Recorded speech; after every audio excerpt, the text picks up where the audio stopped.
My name is Catherine Knight, a slaughterhouse worker who became the first woman in Australia to receive a life sentence without parole, after I decapitated and cooked John Charles Thomas Price. The beginning of our relationship was without complications. He had 2 older children who lived with him and seemed to like me, and he made enough money as a minor to keep me comfortable. We moved in together in 1995 and things were going smoothly. However, when I suggested we marry and he declined, I turned violent. I framed John for stealing things from his company and got him fired. Though he initially kicked me out, a few months later we started seeing each other again.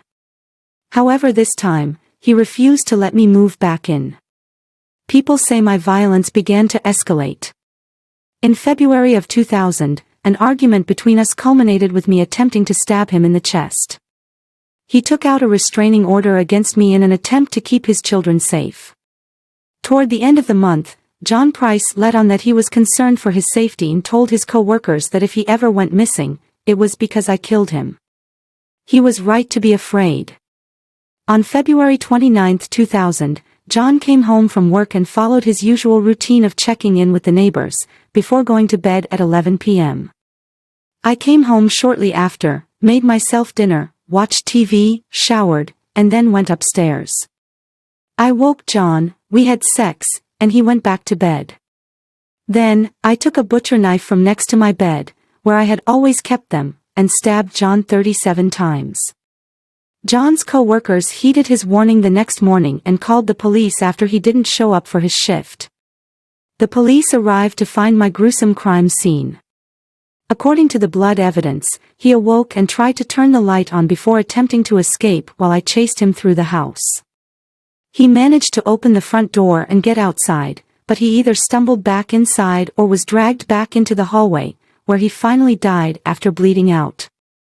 They also knew that I went into Aberdeen and withdrew $1,000 from John's account at an ATM.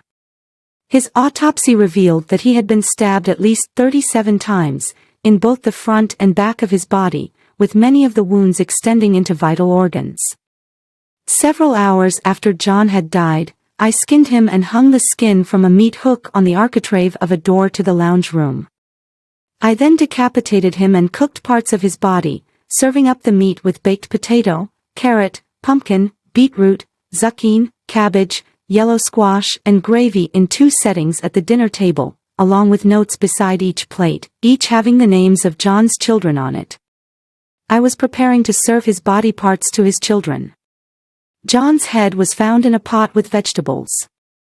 The pot was still warm, estimated to be at between 40 and 50 degrees Celsius, 104 and 122 degrees Fahrenheit, indicating that the cooking had taken place in the early morning. Sometime later, I arranged the body with the left arm draped over an empty 1.25-liter soft drink bottle with the legs crossed.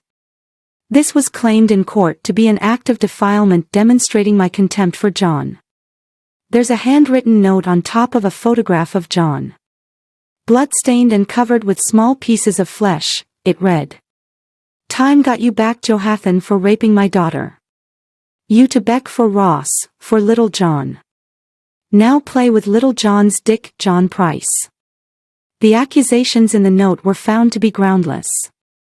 They immediately detained me while I'm in coma because I took a lot of pills and passed out.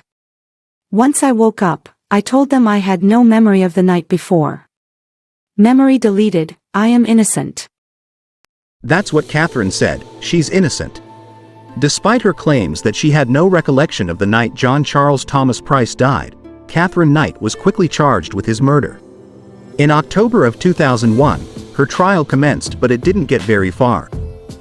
For reasons that remain unclear, Knight changed her plea to guilty and the judge adjourned the case without testimony. She was escorted to prison that day and the judge ordered that her papers be marked, never to be released. For the first time in history, a woman in Australia was given a life sentence without parole. To this day, Knight nevertheless maintains her innocence and refuses to accept responsibility for her actions. Catherine Knight has appealed her sentence before and was denied almost immediately. She is still serving her life sentence at Silverwater Women's Correctional Center. Most lovers' quarrels end with an apology. But for Catherine Knight, murder and mutilation were the end result.